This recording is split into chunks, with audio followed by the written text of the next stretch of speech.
Sigmund is the son of Volsung, a descendant of the Norse god Odin, born into a time of brutal familial drama.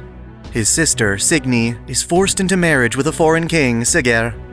During the wedding ceremony in Volsung's hall, Odin appears as a mysterious, old, one-eyed man. He enters with a sword and stabs it into the hall's central tree, Barnstock. The man announces that he who draws the sword from the tree shall earn the sword as a gift from Odin. Sigurd attempts to pull the sword along with all the other men, only to fail. Rather, it is Sigmund who removes the blade and claims it as his own. Sigurd offers to purchase the sword but is denied, sparking a profound vitriol for Volsung and his children. Thus, under the pretense of a banquet, Sigurd leads an ambush against Volsung, killing him in battle and sentencing his sons, including Sigmund, to a slow, painful death. They are strung up on stalks to be preyed upon by a wolf. Signy, hoping to save her eldest brother, has Sigmund coated in honey, which he uses to lure in the wolf, bite its tongue, and slay it during the confusion. Sigmund escapes and raises his son to ultimately take revenge upon Sigurd. Having attained his revenge, Sigmund courts a woman, Hjordis, at the cost of battle against her other suitor, Lyngvi.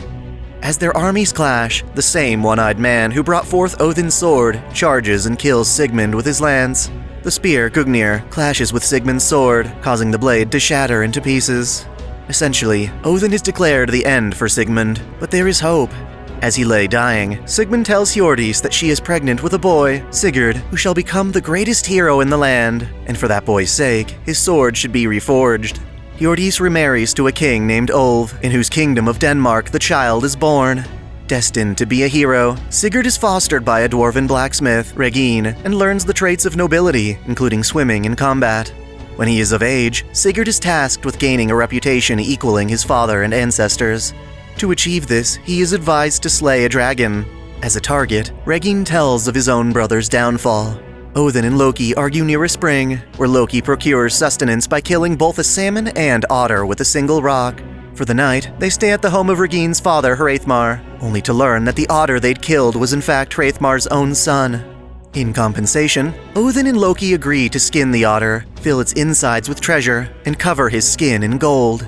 To obtain the treasure, Loki attacks and robs a different dwarf, who curses the treasure such that its owners become encumbered by greed. As such, this treasure infects Hreithmar's family, urging his son Fafnir to covet the gold, ultimately turning into a ferocious dragon to guard it. Thus, Fafnir is the perfect target for Sigurd to earn both fame and fortune. Hearing Regin's story, Sigurd vows to avenge both his father Sigmund and slay the dragon, but to do so, he requires a worthy sword.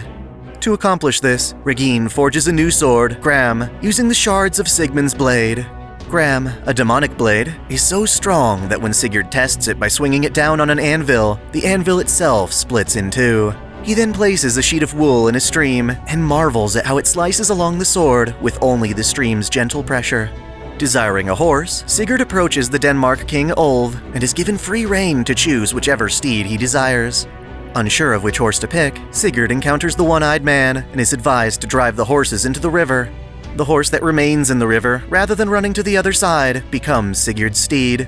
As expected, this horse, Grani, is in fact a descendant of Odin's own steed. With both blade and mount in tow, Sigurd rides on to avenge his father by attacking King Lyngvi of Hunding and his armies.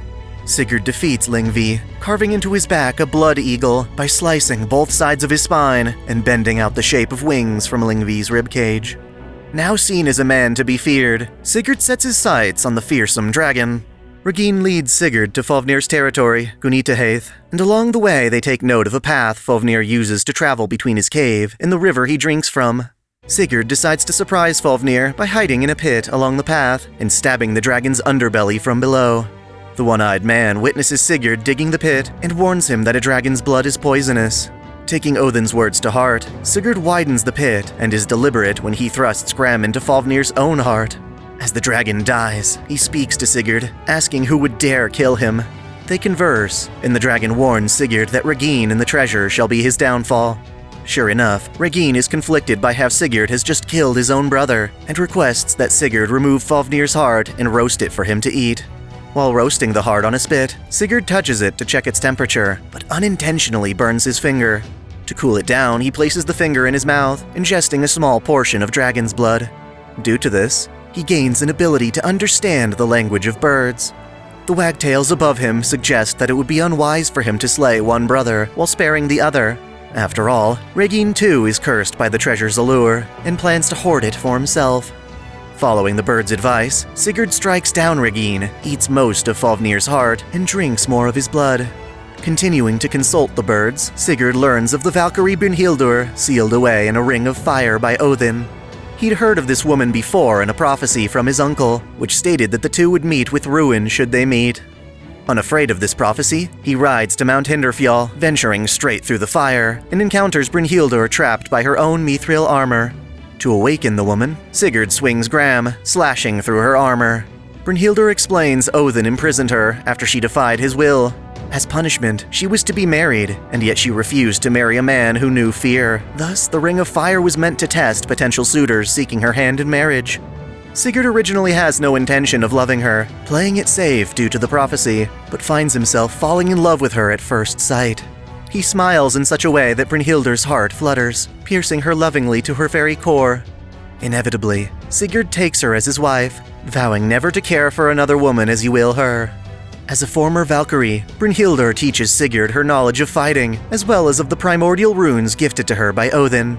This continues until Sigurd must ride away and resume his heroic journey. He travels to the kingdom of King Giuki and develops a strong friendship with Giuki's sons, Gunnar and Hogni. Together, they conquer kingdoms and plunder amazing treasures.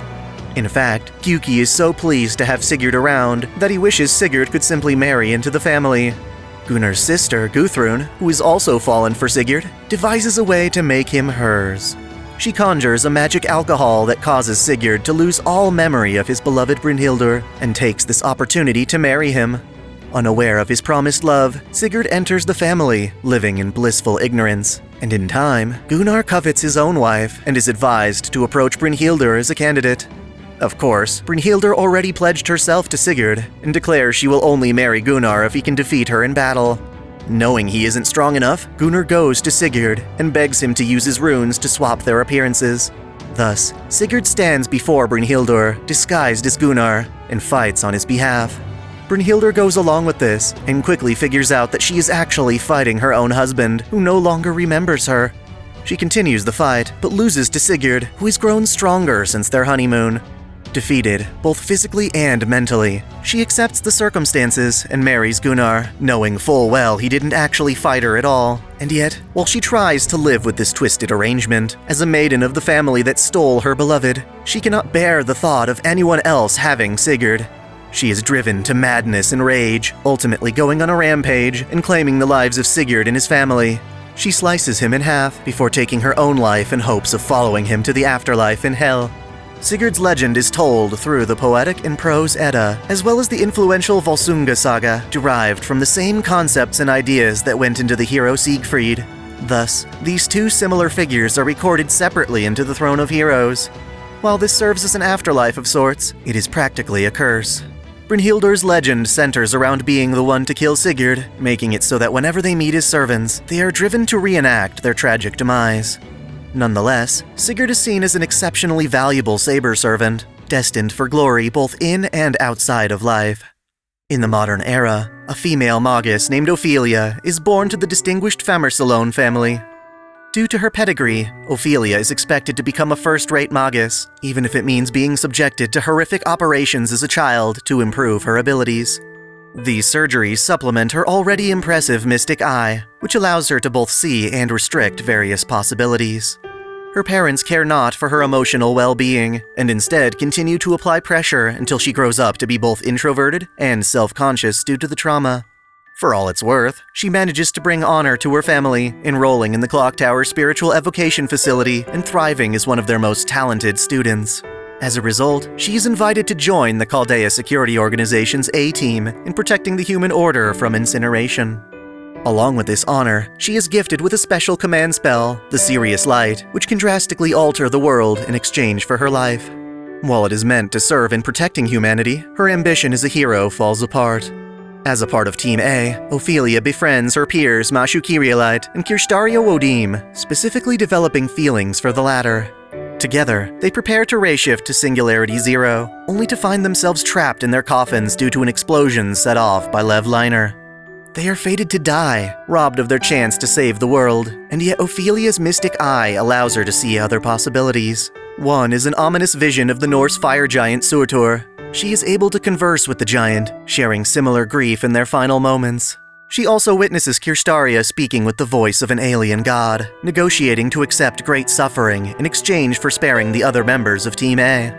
The alien god grants his wish, reviving the trapped members of Team A as cryptors, tasked with maintaining various failed worlds or lost belts. Being of Scandinavian descent, Ophelia is put in charge of the Norse Lost Belt, a world in which the dramatic ritual of Ragnarok doesn't complete, leaving Surtur sealed in a false sun with one surviving goddess, Skadi. Hoping to appease Kirstaria, Ophelia steps up to the task of protecting the Lost Belt and fostering its Tree of Emptiness alongside Skadi. In order to accomplish this, however, she must summon a servant of her own, which happens to be the famed Sigurd. That said, this Sigurd is different from his descriptions in the legends she grew up with. He is cruel, bloodthirsty, and manipulative. She quickly finds out that this is because Sigurd is only a shell, and who she really summoned is in fact Surtur, hiding within Sigurd's body. Knowing Surtur wishes to awaken from his sun and burn the world, Ophelia uses a command spell to restrain Sigurd from killing himself, in turn keeping the fire giant at bay. Even so, she finds it difficult to restrain Sigurd's, or rather Surtur's, killing instinct. Protecting her lost belt effectively condemns the Earth of proper human history to ruin, which naturally inspires Chaldea to take action. Their surviving Magus, Ritsuka Fujimaru, and their servant Mashu Kyrielite eventually emerge in the lost belt to destroy it. This pits Ophelia and her former friend Mashu against one another. Sigurd insists on killing them quickly, but Ophelia wishes to talk to Mashu first. Despite being on opposite ends of a conflict, Ophelia and Mashu still manage to find mutual respect for one another. Eventually, Ophelia is put into a tight spot. She doesn't want Sigurd to exterminate Chaldea, but she also can't allow him to die, else Surtur breaks free from the sun. When Ritsuka's party arrives with the servant Brynhildr in tow, Ophelia is forced to allow Sigurd to ascend and become stronger. Sigurd and Brynhildr fight each other, inevitably drawn to kill one another. That said, when Brynhildr lands a fatal strike on Sigurd, she unknowingly awakens Surtur. While catastrophic, this does allow Sigurd to stand up, not as Surtur's puppet, but as the hero he once was. Overcoming the pressure of their legends, Sigurd and his love team up to vanquish the giant. In battle, Sigurd draws strength from his sword Gram, now taking the form of a double-edged blade, as well as his heightened dragon senses and primordial runes Brynhildr taught him. His noble phantasm is Bulwark Gram, Heaven's Wheel of Destruction, an anti-fortress assault created from the energy taken from his sword. As a servant, he wears glasses and armor that didn't exist in his time, a crystallization of the wisdom he gained from eating Fafnir's heart. Both he and Brynhildr ultimately team up with Ophelia, who uses her Sirius light to create an opening through which they can unleash their noble phantasms. Tragically, this costs Ophelia her life, and she dies while expressing gratitude toward Mashu for being her friend. At the same time, Brynhildr and Sigurd begin to vanish, having pushed their spirit cores too far. While disappearing, Sigurd accepts Brynhildr's love in all forms, and vows to die by her lance time and again if it means seeing her.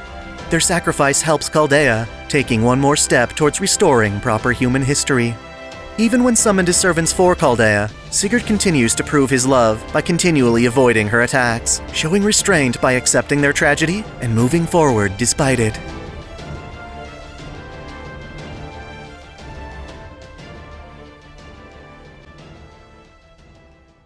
Thanks for watching. If you enjoy this channel, help me beat the algorithm by liking, commenting, and sharing the video, subscribing to OtakuDaiKun, and, most of all, smashing that notification bell so you don't miss out on all of my anime discussion, lore, or Let's Play content. If you want to support me directly, there are now 3 ways that all provide the same benefits. You can click Join here on YouTube, or join Patreon or Subscribestar for access to exclusive vids and early access. As always, celebrate your fandom.